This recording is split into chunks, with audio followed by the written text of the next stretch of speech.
kasi mga wala. The difference. And yung sa loob, postcard. Hi, Chris Gian pang. Hi guys! So let's unbox the books I've got at the MIBF event or the Manila International Book Fair. Let's go! The first one is the No Perfect Prince written by John Knox. Ito yung linaunch sa mismong MIBF. So, let's go!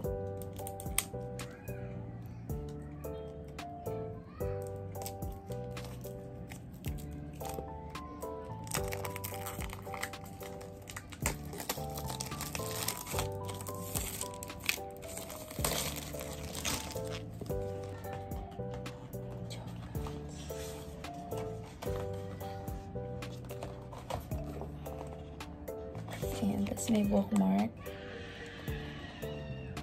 Oh my gosh, ang ganda niya. Nakuha ko siya for 375. Next is the Training to Love hardbound.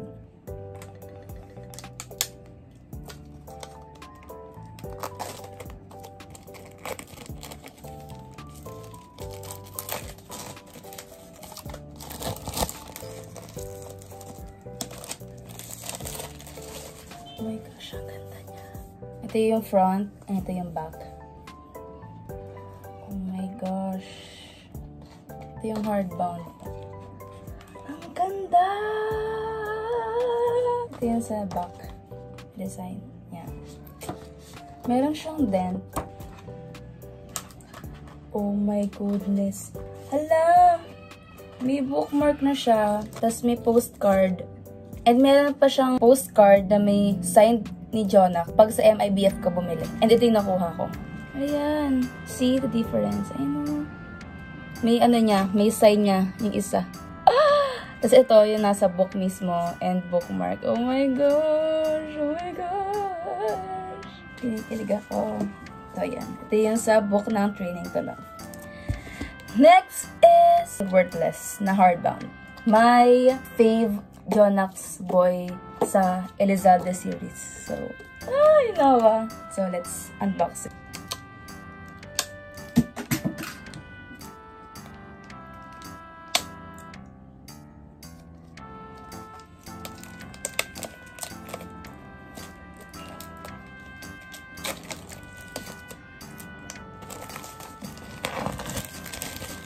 So, ito yung front and yung back.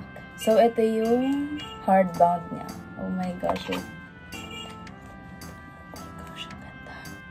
Ang ganda. Yung mismong guitar ni Noah. May mga dent siya sa likod. Hindi ko alam kung bakit. May dent din ito. May dent siya. Ayan oh. Wait, kita ba? Di siya kita sa camera. Pero may dent siya. Natagos hanggang sa may hardbound. Ito yung postcard niya na exclusive sa MIBF event na may sign ni John Knox yan. And yung sa loob, ang free is ay ito. May bookmark, may postcard na walang sign ni John Knox, and postcard na may sign ni John Knox. So, yeah! Ito is nagko-cost ng 675 pesos, pati yung Training to Love, which is pareha silang hardbound. So, ang usual lang talaga na bibilin kong book dun sa MIBF Day 1 is itong tatlo. Pero nagkaroon ng exclusive sa MIBF na pag itong tatlo and one Heartless English version, may free ka na Empress tote bag. So, limited lang. So, pumunta ako ng napakaaga. Nagising ako ng 5 AM, nakarating ako ng 8 AM. Nagbukas ang MIBF ng 10 AM. So, ganun kalala. And buti na lang talaga pumunta ako na maaga kasi mga wala pa atang 1 PM or 4 PM. Ubus na yung tote bag. Siyempre, may tote bag ako. So, ibig sabihin, bumili ko ng Heartless English version. Oh my gosh, Rosen!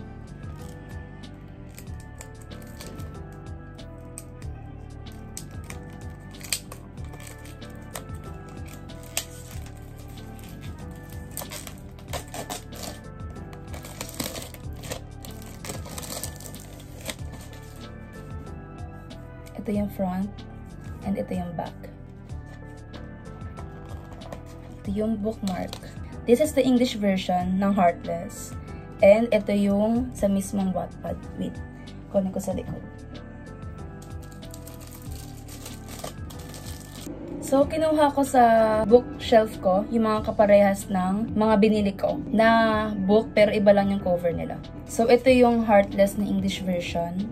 Ito naman yung Heartless na Taglish version.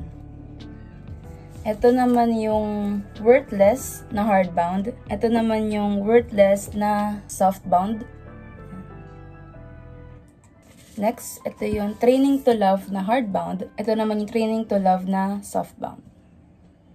So, nakikita niyo naman na meron na akong ADA set. Pero, bumili ulit ako sa MIBF event because of the signed postcard. Pero man na Jonas yan. Nabudol ako last minute. Nasa may, na kami, cashier. Kasi yung cashier kasi dun is sobrang haba ng pila. Mga 40 minutes kami nakapila ng friend ko. And dumalapit na ako sa cashier, nagbabayad din nasa harapan. Biglang linabas yung mga postcard. So, nagpanic ako kung bibili ba ako or hindi. Kasi meron na nga ako. So, ito yung postcard niyan nang binili ko from Lazada last year. Ayan yun. Walang signed. Pero ito kasi, meron. Signed and wala. As a collector ng mga books, parang ang sarap sa feeling pag meron kang signed postcard. So, bumili ako. And this is sealed and brand new. So, bala ko siyang ibenta. Yan yung ADA book set. Diba? Dala-dalawa na. Diba? So, ito yung budol ko ng MIBF. And doon mismo sa Summit booth, kung saan yung Empress is meron sila mga pop fictions for only 80 pesos. So, bumili ako. Itong Forever and a Day with You, yung book 2. Kasi, ito talaga yung childhood memory ko. Yung story niya. So, ito yung ito yung mga books niya. So, talagang kinumpleto ko siya kasi ito yung yung Katniel book na sobrang iniyakan ko nung high school ako or nung elementary ako. So, kompleto ko na silang tatlo. Ito yung book 1, book 2, and book 3. So, yan. Ang tagal ko naghanap nito sa NBS. Wala. So, doon ko lang siya nahanap sa MIBF. So, yes, kompleto na silang tatlo. And then, last September 17, Sunday, last day ng MIBF, pumunta ulit ako because of the book signing events. So, yung first book signing na inattendan ko is for Legendary. Ito yung book niya. So, ito yung book niya, Invading Her Body. Matagal ko na siyang nabili nung pre-sale pa lang sa mismong bookshop. And, didala ko lang siya for the book signing event. So, ito yung mga papirma ni Miss Legendary sa books ko. Hi, Chris Gill. Thank you for coming. Legendary Heart. Yan. Kasi meron talaga siyang pirma. Nung pag bumili ka ng book niya, may pirma talaga siya. Ito yung sa book signing event for MIBF. Bukod dyan, meron pa. Madami siya actually. Ito, bumili ko ng poster niya para mapapirmahan niya. Sa mismong MIBF. Ito. Hi, Chris Gill. I love you. Ito pa, yung bookmark. Yan, may pirma rin niya. Ito yung photo card. May pirma rin niya. And postcard. Naano ko to sa kwarto ko. Sinasabit ko. And, ayan, plastic cover. Kaya, ayan, pinapirma ko. Legendary. Yung pin din, pinapirmahan ko. LA. Pamigay siya ng freebie. Actually, tinakakatawa kasi ako yung pinakahuli sa pila. Pero nung ako na yung pumunta, bigla niyang sa assistant niya na yung freebie ko card daw para daw bigyan yung mga fans niya. Ibig sabihin, sa akin naalala, like, man. Ito yung book 1. Yung book 2 na bumili na ako sa pre-sale pero hindi pa siya nare-release. So, yeah. Yung book 3 na wala pa sa Wattpad. So, sa book signing kasi ni Legendary, dapat makabili ko ng 1 book from iMac. So, ito yung binili ko. Yung Hush Louder from Irish Wendy. So, ayan. Ayan. Ito yung mga freebies niya na napapirmahan ko din. So, ito yung bookmark. Ayan. Ito yung pirma ni Irish Wendy. Mga photo cards. And ito yung mga pirma niya. Ayan. For Psychom Boot naman, meron din sila mga book signing. So, ang mga pinili ko para mapabook signing is for Irish Wendy. Itong Knock Knock Professor. Ayan, sayo, please give. Tapos, ito yung photo card na may pirma ni Irish Wendy. So, ito yung mga books ni Irish Wendy. And freebies na napapirmahan ko. So, yan. Knock Knock Professor, and Hush Louder. Next naman is kay Night in Black. Itong Trap Book 1 tsaka Trap Book 2. So, ito yung pirma niya. Naging high Chris Gian pang ako. Okay lang yan, Kib. Ikaw naman yun eh. So, ito yung bookmark ng book. And ito naman yung Trap Book 2 na may pirma ni Kib. So, ito yung palabaw.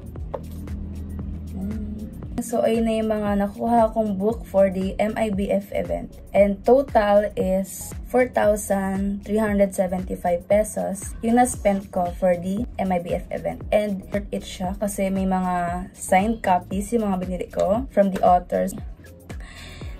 Woo! I'm so very happy. Kasi, syempre, I'm collecting books and wala, sobrang sarap sa feeling kapag may pirma. And pag may pangalan ko. Diba? Tsaka pag ano siya, exclusive. Like yung kay John Knox, exclusive siya. So, dapat kasi ang bala ko is last day lang pupunta, which is Sunday. Pero punta ako ng Thursday, ng first day, para lang sa mga signed copies. So, ayun. Thank you for watching, guys. See you in my next one.